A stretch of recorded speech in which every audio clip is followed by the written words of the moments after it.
Yes. So the card is called Opposition Agent. It's 2 and a black for a human rogue, 3/2 with flash. But get this, you control your opponents while they're searching their libraries. And while an opponent is searching their library, they exile each card they find. You may play those cards as long as they remained exiled, and you may spend mana as though it were mana of any color to cast them. Yes, this is going to be absolute agony in Commander, and what's more, it may even disrupt Legacy, extra icing on the disgusting cake. I knew you'd like that one, but hang on, I have to go. Speak to you later, Leovold. Greetings, peons! I am the instructor from Tolarian State University.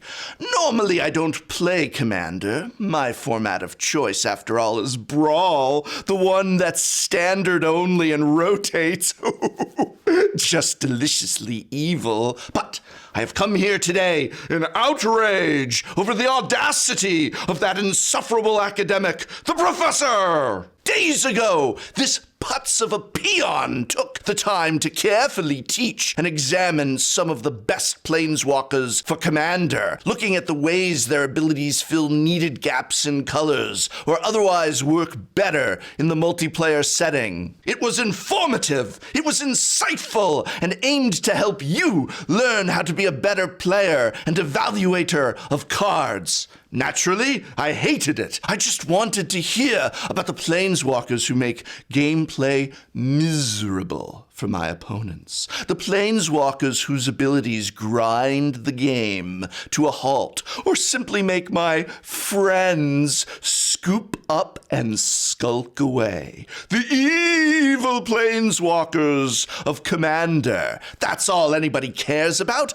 not learning to be a better player. So that is what I bring you today. But first, since I am evil, an advertisement! Yes, even though this video is monetized, I will further delay the content you desire by hawking this week's non-Magic the Gathering related ware. Ridge wallets! Everyone knows Magic the Gathering is all about how much money you have to spend on cards. Well, Ridge lets you optimize those big, overflowing wallets into smooth, slick, sleek designs. Behold the Ridge! It holds up to 12 cards, plus room for cash. There's over 30 colors and styles, including carbon fiber and burnt titanium. And since I favor crowd mentality, do check out their 30,000 5-star reviews. Why, the durable material means each wallet comes with a lifetime warranty. Buy one and carry it for life. So get 10% off today with free worldwide shipping and returns by going to ridge.com/community college and use code community college. The link is in this video's description.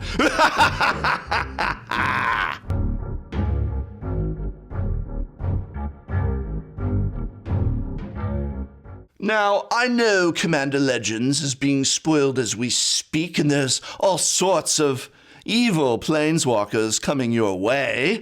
A planeswalker who can be your commander and has partner? Oh, Gavin, you magnificent evil bastard. What a terrible idea. I love it. But let's go over the 5 most evil and miserable planeswalkers that are currently out there. Number 5 on our list has been a canker sore on my gumline far too often. Oh, it's just deliciously horrible. And that card, Soren Markov.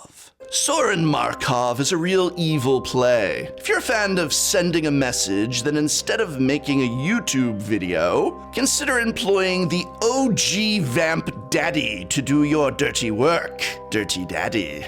For 6 mana, Soren comes down with 4 loyalty. His +2 is pretty forgettable, who cares? But it's his +3 where the action is. This ability sets an opponent's life total to 10. If you've got a couple of evasive attackers on board, and chances are you will, in a black or perhaps black-white deck that can play vampires and angels, you're well within the realm of a one-turn knockout for a problem player. Evasive creatures aren't the only way to capitalize on this ability. Following up Soren with Gary, the Merchant of Asphodel, will give the minimum of a 5-point life swing. And with the amount of drain effects available in EDH these days, you're not going to find it difficult to finish the opponent off. Or perhaps just playing it while you have 5 extra pips. This ability is really useful for keeping life gain players in check and for signaling to the archenemy deck at the table that you're tired of their shenanigans. It can also be used to bend an opponent to do your bidding. By keeping them close to death, you might be able to squeeze a few favors out of them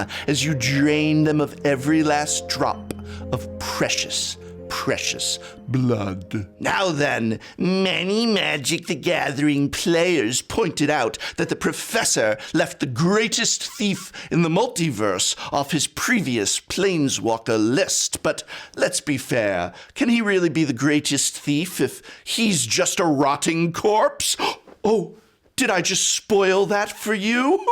I'm naughty boy, but not nearly as naughty as this little boy, Dak Faden. Dak Faden is a staple in evil Elder Dragon Highlander, or as they strangely call it, CEDH, and it's clear to see why. Gaining control of a permanent with no conditions or riders is always a powerful effect. Dak can come down and steal a Mana Crypt, a Chrome Mox, a Soul Ring, or even an Isochron Scepter. What's more, he sticks around to tell the tale, unlike in the story, where he died. Did I mention he's dead? Well, he is. I suppose Dak was too dumb to know to hightail it out of there. And Dak isn't limited to low-cost artifacts either, so he can come down late game and still affect the table. Is your opponent playing a sad robot? Well, now they're extra sad now that it's gone. A Sword of Feast and Famine? Child's play. The Great Henge? What henge? Trimmed down to size. Dak also has Faithless Looting on his +1, which is what you'll usually want to be doing after you steal a mana rock. And his ultimate is pretty spicy, though it rarely comes up. Most of the time, you'll be delighted just taking a Soul Ring. Coming in at number 3 is the Planeswalker equivalent of having dry, chapped thighs and needing to go on a hike in sweltering, humid weather. Or as I call it, Tuesday classes for my students at Tolarian State. It's the Big Daddy Dragon himself, Nicobolas, God Pharaoh. Nicobolas, God Pharaoh, is a 7-mana planeswalker that comes in on 7 loyalty. While the original Nicobolas was pretty evil in that it could steal a creature, this version is the most evil yet. While Mind Rot is generally not the best card in Commander, the reason behind it is that it's just not worth spending a card to do it. But what if Mind Rot hit every opponent, and instead of discarding, they exiled those cards? Yes, that's just evil enough, and Nicobolas does that as his +1 ability. Your opponent can't even discard things to reanimate here. The cards go straight into exile. Generally, when he comes down later in the game, you're sure to be able to put at least one player in hellbent territory with this move. Alternatively, why not take a page out of Gonti, Lord of Luxury's book? The +2 ability can exile cards from an opponent's library until they hit a non-land card. You can then cast it without paying the mana cost. That, my dear peons, is a repeatable Chaos Wand, but better every turn. And provided you can hit the right spells in the right order, you can do some seriously powerful things. Or should I say, evil things, like hitting a board wipe or a good blocker, which is all you'll need to help push you into ultimate range. If you do manage to pull off the ultimate, it's an asymmetrical exile wrath that hits everything but lands. Basically reads, win the game, and annoy the whole table. What more do you want from a game of Commander? Coming in at number 2 is the Planeswalker equivalent of stepping barefoot on Legos, but enough about my personal life. We're here to discuss the absolute agony that is Karn, the Great creator. Or should I say, the evil creator? Karn is a 4-mana colorless planeswalker that can fit into literally any deck. His static ability stops our opponents activating their artifacts. This is an absurdly powerful effect and can stop opponents from ramping out ahead if they're reliant on mana rocks. It'll also catch out any artifact lands and any strong artifact creatures too. But where this gets really devious is where you combine Karn with Mycosynth Lattice. Mycosynth Lattice turns all permanents in play into artifacts, which in short means your opponents are unable to tap their lands for mana. This can be even more brutal than Vornaclex when it resolves, and it is sure to make everyone groan. It does take a little bit of mana investment though. You can shortcut this with the usual artifact tutors like Treasure Mage and Fabricate, or just by running a multitude of other tutors. Heck, in mono red, you could even throw in a Hoarding Dragon to grab it out of the deck, provide a blocker for Karn, and then use Karn's -2 to put it into your hand. Believe me, anyone who builds an EDH deck around this combo is pure evil and an honors student at Tolarian State. So who is the #1 most evil, miserable planeswalker to play in Commander? Well, it's a rage-inducing card, Dastardly, and you will be made to feel awful by your friends just for playing it. That's right, our #1 is Tybalt, the Fiend-Blooded!